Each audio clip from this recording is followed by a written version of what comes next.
Ahora con Priscila Smith a través de Más 100.7 FM. Saludos.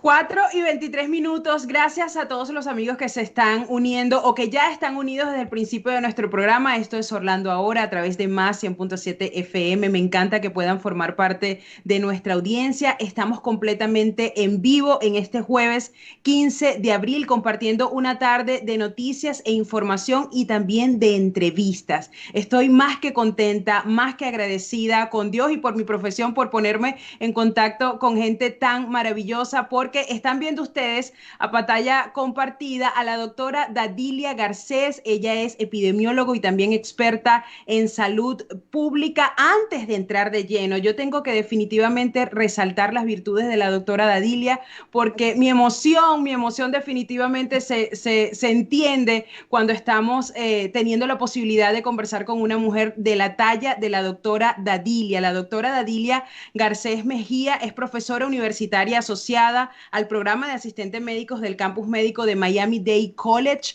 Además, trabajó en la isla de Trinidad y Tobago, de donde es mi familia, por cierto, de la mano de las Naciones Unidas. Tiene en su haber más de 20 años de experiencia profesional. Es una incansable promotora de la atención médica en las poblaciones desatendidas. Cuenta con valiosísimos premios ganados a pulso con su labor, como por ejemplo el premio al servicio voluntario que otorga el presidente. Se ha hecho merecedora de ese premio en varias ocasiones. Premio al héroe vivo del Consejo Mexicano Americano, por solo citar algunos. La hemos visto aparecer en las distintas y prestigiosas cadenas televisivas latinas acá en los Estados Unidos. Ha compartido en programas como por ejemplo el del colega Ismael Cala. Definitivamente la doctora Dadilia Garcés es una de las exponentes hispanas expertas en temas de salud pública y de epidemiología más destacadas en nuestra comunidad, y para mí es más que un orgullo haber podido establecer este contacto con usted. Doctora, bienvenida a Orlando Ahora. Muchas gracias. Mira, esa presentación no era necesaria. Soy una simple persona que quiere ayudar a su comunidad, y como latinos tenemos que estar comunicados y tratar de dar lo mejor de nosotros mismos. Así de sencillo. Yo conozco de su humildad, y como sabía que la presentación no la iba a hacer usted, yo dije definitivamente tengo que resaltar la joya que tenemos hoy en Orlando Ahora, doctora, porque definitivamente lo comentábamos tras cámaras, poder contar con voces expertas en nuestra comunidad, que hablen nuestro idioma, que además compartan con nosotros no solamente conocimientos, sino esos códigos culturales que muchas veces a los hispanos nos hacen desviarnos del camino de la información sensata. Y es por eso que es tan importante, tan agradable y tan destacable para nosotros poder compartir con usted. Muchísimas gracias. Sé que está esa agenda llenita de ocupaciones, y haber tenido ese sí tan espontáneo de su parte para compartir con nosotros es una tremenda bendición. Muchísimas gracias. Siempre a la orden de la comunidad y de ustedes. Así es. Amigos, 4:26, estamos compartiendo con la doctora Dadilia Garcés. Vamos a estar conversando con ella acerca de la suspensión de la vacuna Johnson & Johnson. Yo sé, porque ya a través de las redes sociales ustedes han manifestado sus inquietudes. Y bueno, haciendo un recuento de esta situación, doctora, se han suministrado casi 7 millones de la vacuna Johnson & Johnson contra el COVID acá en los Estados Unidos. El martes, casi que un mañanazo nos dieron con la información de que la vacuna había sido suspendida. La FDA y los CDC nos decían se suspende la vacuna por varios casos de coágulos muy raros en estas mujeres, 6 mujeres de 18 a 48 años, y definitivamente eso disparó las alarmas de las personas que ya habían recibido la vacuna Johnson & Johnson, de modo que por unanimidad y por haber sido la pregunta que más nos hicieron a través de nuestras redes sociales, tengo que empezar por ella. ¿Qué hay que hacer si ya te has vacunado con la vacuna de Johnson & Johnson? ¿Cuáles son los síntomas que debe observar la persona que tiene en este momento quizás las manos en la cabeza? Ok, primero que todo no tenemos que caer en pánico. Tú acabas de dar los números, son efectos adversos muy raros. ¿Qué llamamos nosotros efectos postvacunales raros? Aquellos que pasan menos de un caso en 1 millón de personas. Y esto es lo que está ocurriendo en estos momentos. Son 6 personas que se han enfermado, pero son casi 7 millones de vacunas que se han colocado. Para las personas que ya se la colocaron, vamos a darle otro dato importante. ¿Qué es lo que es normal cuando recibimos una vacuna y qué es lo que me debo preocupar? Cuando se recibe la vacuna, vamos a tener primero el dolor de la inyección en el brazo, que tiende a ser molesto por hasta 3 días. Puede dar un poquito de malestar general como si tuviésemos un resfriado leve y eso puede durar de 24 a 48 horas, un poquito de fiebre, una fiebre que no es muy alta. Hasta ahí vamos bien, esa es una reacción normal de una vacuna.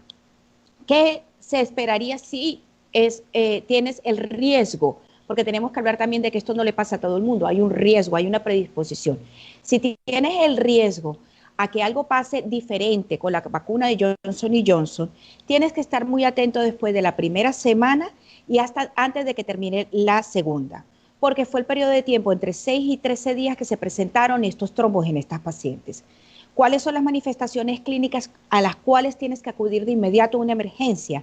Dolor de cabeza intenso, punzante, que sientes que se te va a estallar, como dice uno en español, la cabeza. Dolor de pecho, fuerte, constante, dificultad para respirar o un dolor peor que un calambre o mucho más fuerte que un calambre en las pantorrillas. Si tienes alguna de estas manifestaciones clínicas, acude directamente a una emergencia y cuando te estén haciendo tu historia clínica, infórmales que recibiste la vacuna de Johnson y Johnson y cuándo la recibiste. Si ya ha pasado un mes, está fuera de riesgo. Así de que estas son la información con la que uno tiene que tener en la cabeza y no dejarse llenar de rumores o de informaciones erróneas que circulan por las redes.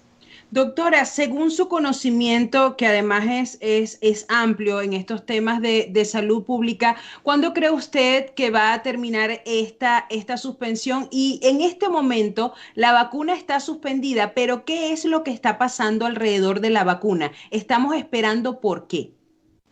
Ok, generalmente cuando una vacuna le dan una aprobación, es porque pasó una etapa clínica y mostró datos de que era lo suficientemente efectiva, pero también segura. Recordemos que los voluntarios es un grupo pequeño, son solo miles.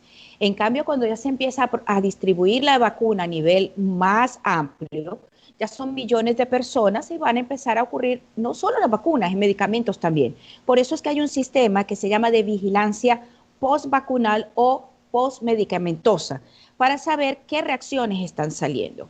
¿Cuánto va a durar? Depende del panel de expertos que estén analizando cuál es la probable asociación que exista entre la vacuna y estos 6 casos con problemas de trombosis o coágulos en la sangre. Si hay una asociación directa y que ellos consideren que es altamente riesgosa y que puede aumentar ese número, probablemente se suspenda la vacuna. No creo, porque el número es muy bajo. La otra es determinar qué otros riesgos tenían estos pacientes que pudieran vincularse junto con la vacuna y, como decimos, se mezclaron y hicieron la bombita y se presentó en estas personas. Recordemos que cada persona es un ser único que tiene una genética, pero también un comportamiento. Hay que determinar si las pacientes fumaban, si las pacientes estaban tomando algún tipo de hormonas, incluyendo contraceptivos, o tenían otros factores de riesgo que probablemente conocían y junto con la vacuna se creó como esa tormenta perfecta para que ocurrieran estos efectos adversos raros. Justamente a propósito de su mención, porque llama mucho la atención que hayan sido solamente mujeres. Además, mujeres con una ventana fértil, con una ventana de edad fértil, mujeres jóvenes. Se ha hablado mucho en varios medios, a través de varios artículos, de la relación que podría tener el consumo de pastillas anticonceptivas con el hecho de los coágulos o la propensión a desarrollar coágulos de sangre. ¿Cree usted, doctora, que haya alguna relación entre esos dos factores, pastillas anticonceptivas y el efecto que ha tenido con la vacuna Johnson? Para que la audiencia entienda, los hombres y las mujeres tenemos un paquete de hormonas completamente diferente. Las mujeres, por nuestra capacidad de reproducción, de cargar bebés, necesitamos 2 hormonas que se llaman progesterona y estrógenos, que tienden a hacer más la sangre un poquito más viscosa, vamos a ponerlo así, que es un poquito más gruesa la sangre. Cuando inclusive las mujeres toman contraceptivos porque no quieren quedar embarazadas o por razones médicas que el contraceptivo también se utiliza o algún tipo de hormona, se les recomienda que tienen que estar vigilantes de estos síntomas que acabo de mencionarles, de alerta, de alarma, en caso de que se les pueda presentar, y los contraceptivos tienen más de 50 años circulando en el mercado. Así ¿Cuál es. es la otra cosa importante que se le dice a estas mujeres en edad reproductiva que deciden utilizar hormonas femeninas? Que no fumen. El fumar también es un precipitante en las mujeres. La anatomía de las mujeres no es igual a la de los hombres, así que no reaccionan igual. La testosterona protege un poquito más a los hombres hasta cierta edad de estos cambios en la sangre, de esta consistencia en la sangre. Y en las mujeres no nos favorece. Así de que necesitamos estar seguros y protegernos de una manera adecuada y no elugurar. Hay que esperar qué dice la ciencia en referencia a estos efectos adversos raros de esta vacuna y probable asociación con factores de riesgo personales o algún otro asociado. Muchísimas gracias, doctora, sobre todo por aclarar ese punto que definitivamente el consumo de anticonceptivos es masivo alrededor del mundo. Entonces, definitivamente el hecho de que, como usted dice, se cree esa bombita, ese caldo de cultivo de condiciones favorables para coágulos de sangre, tomando en cuenta una razón como el consumo de pastillas anticonceptivas, vendría a prender varias alarmas. Fíjese, doctora, que ayer los CDC informaron en la cadena de noticias CNN que aproximadamente 5.800 personas que han sido vacunadas contra el coronavirus en Estados Unidos se han infectado de todos modos. Algunas gravemente, 74 de ese grupo de las personas murieron y los CDC agregaron que aproximadamente un 7% de las personas que se infectaron después de ser vacunadas requirieron hospitalización. Al principio se destacaba el hecho de que la vacunación era más que válida porque no nos iba a evitar el hecho de contraer el virus. Y ya estamos entrando en temas más generales en cuanto a la vacunación, apartando un poco el tema de la Johnson Johnson como tal. Al principio nos decían, la vacunación te va a permitir quizás te contagias del virus, pero no va a ser tan grave y mucho menos vas a llegar a morirte. Hoy en día vemos que esa realidad ha cambiado un poco. ¿Cómo cree usted que debemos manejar esta información? ¿Podría afectar eso la confianza que las personas debemos tener en las vacunas en este momento? Si tú consideras ese número, es un número bajo en proporción a cuando no teníamos las vacunas. Nos vamos a seguir enfermando, pero ya la capacidad de terminar en cuidados intensivos de miles ha bajado a cientos.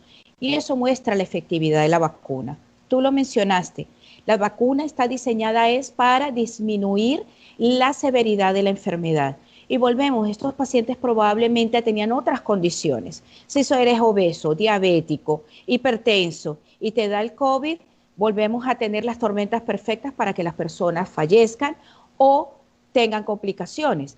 Pero si no tienes todos estos factores de riesgo, aún así el número que se está mencionando es mucho menor a lo que teníamos hace un año sin vacunas. Son casos nuevos con vacunas, sí, pero no están saturando nuestros hospitales como hace un año.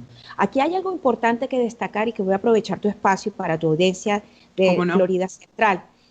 La vacuna es parte de la solución, no es la solución absoluta. Nuestro comportamiento es lo que nos va a llevar adelante con esta pandemia. Tenemos que continuar con las medidas de mitigación. El uso de la mascarilla, el lavado de manos, el distanciamiento social. Sí tenemos que volver a nuestra normalidad, pero con orden. No podemos abrir y salir como toros que estábamos encerrados a atropellarnos y hacer lo que no habíamos hecho antes. No, hay que empezar con burbujas de seguridad. Si ya estás vacunado, personas que están vacunadas de un mismo hogar, después personas de un segundo hogar que estén vacunados, y así vamos a ir ampliando nuestros círculos de seguridad. Las medidas de mitigación salvan tantas vidas como las vacunas. Si utilizamos las dos, la tasa de mortalidad va a bajar muchísimo, el número de casos va a bajar mucho más y sobre todo, para todos, es volver a nuestra ansiada cotidianidad.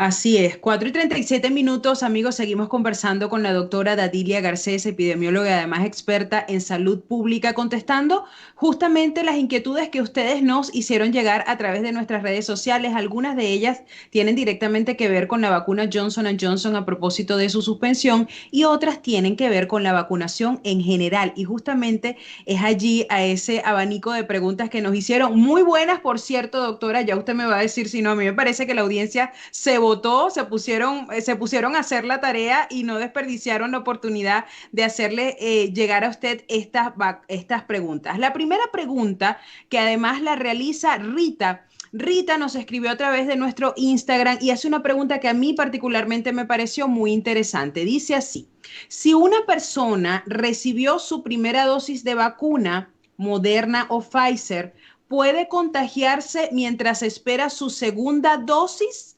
De ser así, ¿debería recibir la segunda dosis en el tiempo normal estipulado? Gracias, Rita, por tu pregunta. Una pregunta muy importante y muy común.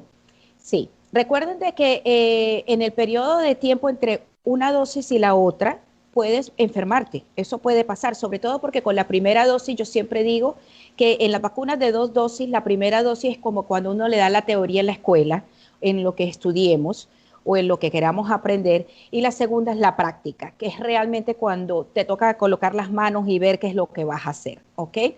La primera dosis no te da toda la información al sistema inmune para protegerte y te puedes enfermar. De hecho, han ocurrido casos en que te colocas la primera dosis, te empiezas a sentir muy mal y es que estabas contagiado del COVID y no lo sabías, estabas en el periodo de ventana de incubación y te enfermas. Si esto llega a ocurrir, ¿qué es lo que hay? Hay varios escenarios. El primero, te da un COVID leve, te quedas en casa, haces tu aislamiento, te colocas tus medicinas para la fiebre y el malestar y te toca esperar de 10 días para colocarte, que ya no tengas, o sea, 10 días desde que te diagnosticaron hasta que no tengas fiebre sin usar medicamentos para poderte colocar la segunda dosis. Okay. Segundo escenario, te dio COVID, te dio mucho más fuerte, te fuiste al hospital, te colocaron tu tratamiento y dentro del tratamiento te colocaron o suero convaleciente o anticuerpos monoclonales. Si te colocaron alguno de estos dos, te toca esperar 90 días para colocarte la siguiente dosis después de que te dieron de alta y dejaste de recibir ese medicamento. Okay. Una pregunta muy frecuente, doctora, pero si son entre 3 semanas y 4 semanas entre una dosis y la otra, puedes esperar hasta 3 meses y no es necesario que empieces el ciclo de las vacunas nuevamente. Con eso quedas protegido, ¿ok? Así de que esa es la manera de que tendrías que reaccionar si te llegas a enfermar entre una vacuna y la otra. Que puede pasar, que además ¿sí? Hay otra pregunta más o menos que sondea este caso y hay mucha gente que se ha enfermado y de hecho, doctora, hemos visto que han corrido rumores, no, pero es que viste, ese es el virus que nos están inyectando y por eso nos estamos enfermando. Ha sido uno de los mitos y de los rumores nocivos que han intentado afectar la realidad de las vacunas. No, mira, vamos a hacerlo de una manera ilustrativa. Cuando te hacen el test para saber si tienes COVID-19 o no, de donde toman la muestra, de la nariz o de la garganta, ¿ok? La inyección se coloca a nivel sistémico, se coloca en el músculo y reaccionan en ese lugar. Y es una parte pequeña del virus. Cuando te hacen la prueba para el COVID-19, es muestras del virus de nariz o garganta y lo que se va a determinar es la presencia del virus. Nosotros no nos inyectan el virus, nos inyectan en una parte pequeñita del virus, en las vacunas que estamos viendo ahorita. Así que no tiene que ver que te estés positivo o no, es que pasó un periodo de incubación, no tenías síntomas, te vacunaste y el virus salió porque ya le tocaba salir, ya había pasado el periodo de incubación. Muchísimas gracias, doctora. Segunda pregunta que nos hace llegar Elizabeth dice, ¿las mujeres embarazadas deberían vacunarse y las que están amamantando también? Muy buena pregunta y ha sido una gran inquietud para las mamás, las entiendo. Lamentablemente hace 3, 4 años tuvimos el virus del Zika y causó muchos problemas y mucha preocupación porque causaba problemas en el feto. Afortunadamente el COVID-19 con todo y que nos ha tenido paralizados todo un año, no tiene efectos en el desarrollo del feto y del bebé. La Asociación Americana de Ginecobstetricia recomienda que las mujeres embarazadas se vacunen, preferiblemente en el último trimestre, a finales del embarazo. ¿Por qué? Para que puedan crear inmunidad y esta inmunidad pase pasivamente a los bebés y el bebé recién nacido esté protegido de alguna u otra manera por lo menos los 6 primeros meses. Las mujeres lactando se ha comprobado de que transmite también los anticuerpos al bebé y también le da cierto nivel de protección. Así que se pueden vacunar sin ningún problema.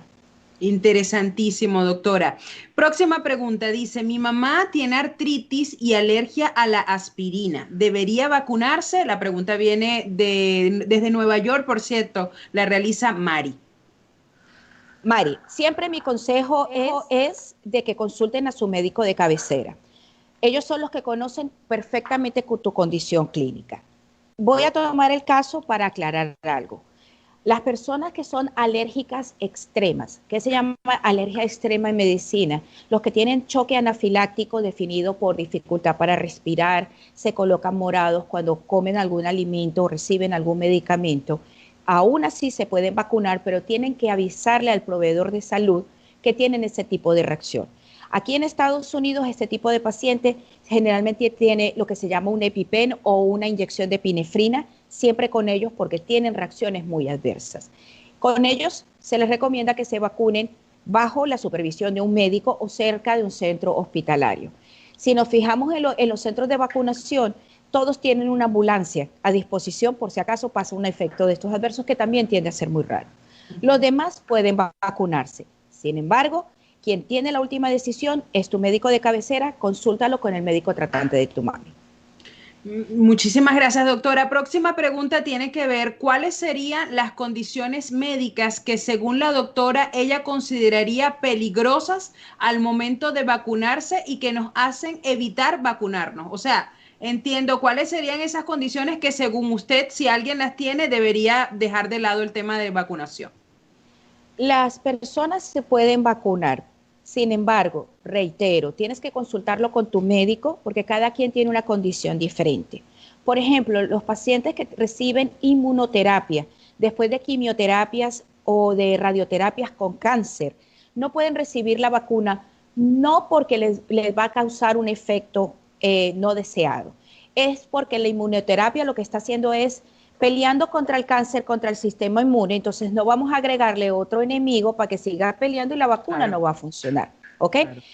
Las personas se ríen cuando yo digo, es como que estés haciendo dieta, pero estés comiendo chocolate. No tiene sentido. No, es en serio. O sea, o haces dieta, que sería la vacuna, pero me dejas el chocolate quieto. Entonces, si tienes algo que está peleando contra tu sistema inmune porque no quiere alimentar un cáncer, adivina qué le va a hacer a la vacuna. Lo mismo que está haciendo con las células cancerosas, la va a eliminar. Entonces vas a perder tu vacuna.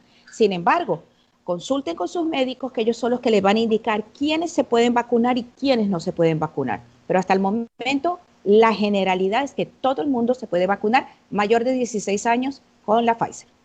Bueno, la próxima pregunta creo que ya está contestada. Dice, me va muy mal después de vacunarme. Me va muy mal después de vacunarme siempre. ¿Tengo algún modo de evitar efectos adversos? Creo que ha sido muy bien contestada. La hace Yumi Olivi. Gracias, Yumi, por hacerle llegar esta pregunta a la doctora. Hay otra pregunta, doctora, que sería nuestra siguiente interrogante. La realiza Bernie. Ella dice, doctora, ¿son ciertos los rumores sobre las vacunas que dicen que pueden causar infertilidad? Me preocupa que mi hijo pueda ser vacunado porque no le quiero causar un daño a futuro en sus órganos reproductivos. Gracias, Bernie, por tu interrogante. Es una pregunta muy común y tiende a tener sentido. Hay enfermedades que producen infertilidad, entre ellos la parotiditis. Sin embargo, la vacuna no produce infertilidad. Es el caso del COVID-19. En el COVID-19 la enfermedad se ha encontrado en autopsias de hombres, el virus en los testículos. Nuevamente, la vacuna no es el virus. La vacuna es una parte pequeña que va a trabajar en tu sistema inmune. No va a ir a trabajar en otros órganos, sino se va a transportar como tiene la facilidad del virus.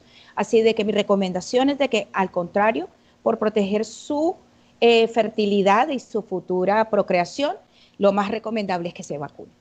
Siguiente pregunta que además me parece muy, muy adecuada. Dice, ¿es probable que antes que termine el año tengamos que recibir un refuerzo a las vacunas? Es una pregunta interesante, pero es una pregunta que tenemos abierta. Recordemos de que los estudios de Pfizer y Moderna, que son los que van más avanzados, apenas confirmaron que hasta los 6 meses, no está diciendo que va a durar solo 6 meses, pero es que llevan 6 meses vigilando con las 2 dosis a sus voluntarios, ¿ok? Está funcionando adecuadamente la inmunidad. Nos faltaría esperar a los 9 meses y a los 12 meses. Sin embargo, quiero aclararle a la audiencia de que este virus se comporta muy similar al de la influenza. El virus de la influenza tenemos una vacuna anual, Así de que hay una alta probabilidad de que esta vacuna sea cada año o cada 2 años.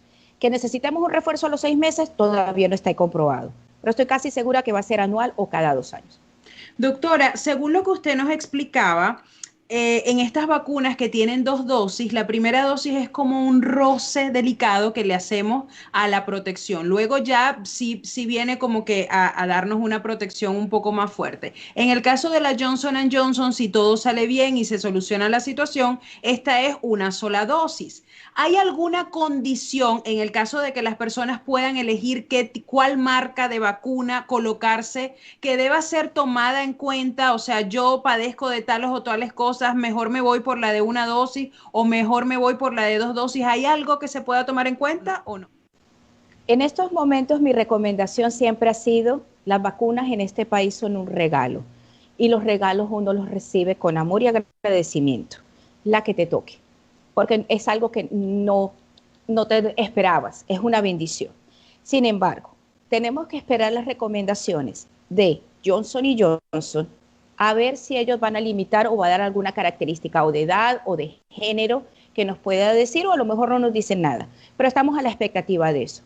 Pero en estos momentos todas las vacunas son buenas y son gratis, y eso es un privilegio que muchas personas en el mundo no están teniendo en estos momentos, ni pagando ni gratis tienen vacunas.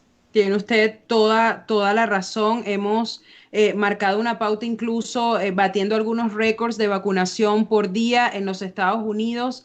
Para la gloria de Dios también hay otros países que están en situación similar. Lamentablemente en nuestros países latinos pues no podemos decir lo mismo. Ojalá que la situación cambie. Y ya para cerrar, doctora, ¿por qué usted cree que se ha tejido tanta polémica en cuanto al uso de las vacunas cuando, corríjame usted, además con el conocimiento que tiene, podrá hacerlo muy bien, hay algunos medicamentos de uso común que tienen incluso efectos adversos, a veces hasta peores que las vacunas que estamos teniendo en este momento? ¿Por qué cree usted que se ha causado esto?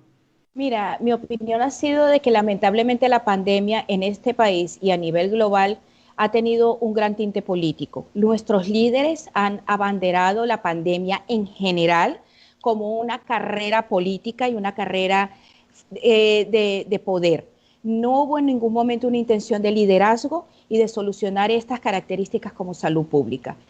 Cuando tú le colocas un tinte político a algo tan básico, que es la protección de tu comunidad, se le pierde la confianza y se duda hasta de la transparencia de los procesos, de cómo se elaboran las cosas.